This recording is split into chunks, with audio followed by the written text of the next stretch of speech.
ಇನ್ನು ಚಿತ್ರದುರ್ಗದ ರೇಣುಕಾಸ್ವಾಮಿ ಕೊಲೆ ಪ್ರಕರಣದಲ್ಲಿ ಸಮಸ್ಯೆ ಮೂಲ ಕಾರಣ ನೀವೆಯೇ ಅಂತ ಸುಪ್ರೀಂ ಕೋರ್ಟ್ ಪವಿತ್ರ ಗೌಡ ಅವರನ್ನ ಪ್ರಶ್ನೆ ಮಾಡಿದೆ. ಅಂದ್ರೆ ಅವರ ಪರ ವಕೀಲರನ್ನ ಜಾಮೀನು ಅರ್ಜಿ ವಿಚಾರಣೆ ಸಂದರ್ಭದಲ್ಲಿ ಅವರ ಪರ ವಕೀಲರು ವಾದ ಮಂಡನೆ ಮಾಡಲಿಕ್ಕೆ ಆರಂಭ ಮಾಡಿದ್ರು. ಆಗ ಪರ್ದಿವಾಲಾ ಅವರ ಪ್ರಶ್ನೆ ಇದಾಗಿತ್ತು, ಎಲ್ಲವೂ ಕೂಡ ನಿಮ್ಮಿಂದಲೇ ಆಯಿತು, ಸಮಸ್ಯೆಯ ಮೂಲ ಕಾರಣ ನೀವೆಯೇ ಅಂತ ಪ್ರಶ್ನೆ ಮಾಡಿದ್ರು. ಇದಕ್ಕೆ ಉತ್ತರಿಸಿದಂತಹ ಪವಿತ್ರ ಗೌಡ ಪರ ವಕೀಲರು ಆರೋಪಿಗಳಿಗೂ ಪವಿತ್ರ ಗೌಡಗೂ ಯಾವುದೇ ಸಂಬಂಧ ಇಲ್ಲ, ಅವರ ಪರಿಚಯವೂ ಕೂಡ ಅವ್ರಿಗಿಲ್ಲ ಅಂತ ವಾದಿಸಿದ್ರು.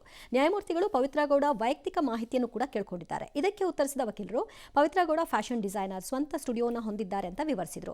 ಸರ್ಕಾರಿ ಪರ ವಕೀಲರನ್ನ ಪ್ರಶ್ನೆ ಮಾಡಿದಂತಹ ಪರ್ದಿವಾಲಾ ಅವರು ನ್ಯಾಯಮೂರ್ತಿಗಳು ದರ್ಶನ್ ಮತ್ತು ಪವಿತ್ರ ಗೌಡ ನಡುವಿನ ಸಂಬಂಧದ ಬಗ್ಗೆಯೂ ಕೂಡ ಕೇಳಿದ್ದಾರೆ. ಇದಕ್ಕೆ ಉತ್ತರ ಕೊಟ್ಟಂತ ಸಂಬಂಧ ಅಂತ ಕೇಳಿ ಅವರಿಬ್ಬರದು ಏನು, ಹೌದು, ಒಂದು ಹೆಣ್ಣು ಮಗಳದು ಗೈತ್ರ ತರ್ತಿದ್ದೀನಿ ಏನು ಅವರು ಅಂತ ಅವ್ರು ಕೇಳಿದ್ದಾರೆ.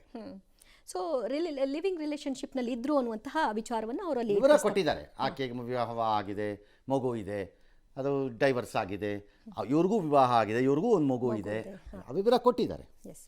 ಇನ್ನು A2 ದರ್ಶನ್ ತನ್ನ ಸ್ನೇಹಿತರು ಅಭಿಮಾನಿ ಸಂಘದ ಸದಸ್ಯರನ್ನ ಬಳಸಿಕೊಂಡು ಈ ಹತ್ಯೆಯನ್ನು ನಡೆಸಿದ್ದಾರೆ ಅಂತ ಕೂಡ ವಿವರಿಸಿದ್ರು.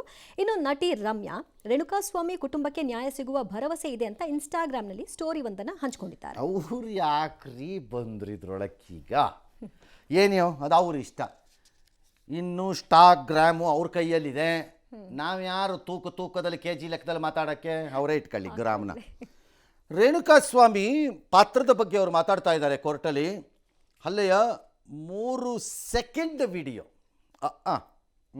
ಸರಿ, ಪವಿತ್ರ ಗೌಡ ಚಪ್ಪಲಿಯಿಂದ ಹಲ್ಲೆ ಮಾಡಿದ್ದಾರೆ, ಇದು ಅವ್ರ ವಕೀಲರು ಹೇಳ್ತಿರೋದು. This is the problem.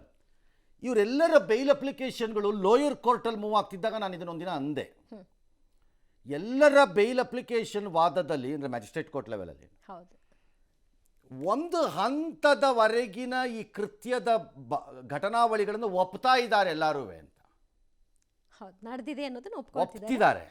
ಅಲ್ಲಿಂದ ಮುಂದಕ್ಕೆ ಅವ್ರವ್ರಿಗೆ ತೋಚಿದ್ದಕ್ಕೆ ತಕ್ಕಂತೆ ಡೈವರ್ಷನ್ ತಗೊಂಡು ನಂದಾಗಿಲ್ಲ ಅಂತ ಅನ್ಬೋದು ಅಷ್ಟೇ. ಫಾರ್ ಎಕ್ಸಾಂಪಲ್, ಈಗ ಪವಿತ್ರ ಗೌಡ ಚಪ್ಪಲಿಂದ ಹಲ್ಲೆ ಮಾಡಿದ್ದಾರೆ ಅಂತ ಸುಪ್ರೀಂ ಕೋರ್ಟಲ್ಲಿ ಹೇಳೋದಾದ್ರೆ, Renukaswamy was kidnapped, there is an offence. ಆಗ ಟಕಾರ್ ಅಂತ ಅಫೆನ್ಸ್ ಆಗೋಯ್ತದು. ಯಾರು ಕಿಡ್ನಾಪ್ ಮಾಡೋದು ಹೇಳಿ ಈಗ ಅಂತ ಅಷ್ಟೇ. ಯಾವನೋ ಕಿಡ್ನಾಪ್ ಮಾಡಿರಲೇಬೇಕು, ಅಲ್ಲಿಗೆ ಬಂದಿರಲೇಬೇಕು, ಇಲ್ಲದೆ ಅಂತೂ ಬರೋಕ್ಕೆ ಸಾಧ್ಯ ಇಲ್ಲ. ರೇಣುಕಾಸ್ವಾಮಿ ಎದೆಗೆ ದರ್ಶನ್ ಒದ್ದಿದ್ದಾರೆ, ಸೊ ಅವರು ಅಲ್ಲಿದ್ರು ಅಂತ ಆಯ್ತು. ಸತ್ತ ಮೇಲೆ ಪವಿತ್ರ ಗೌಡಗೆ ಫೋಟೋ ಕಳಿಸಿ ಡಿಲೀಟ್ ಮಾಡಲಾಗಿದೆ. ದಾಟ್ಸ್ ಚಾಲೆಂಜಬಲ್.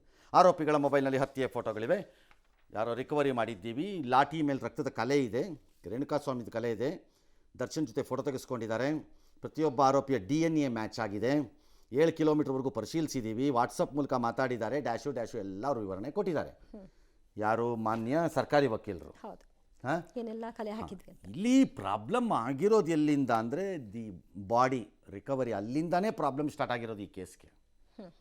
ಈ ಕೇಸಿನ ಪ್ರಾಬ್ಲಮ್ಮು ರೇಣುಕಾಸ್ವಾಮಿನ ಕಿಡ್ನಾಪ್ ಮಾಡಿದ್ದಲ್ಲ, ಆ್ಯಕ್ಚುಲಿ ಬಾಡಿ, ಶವ.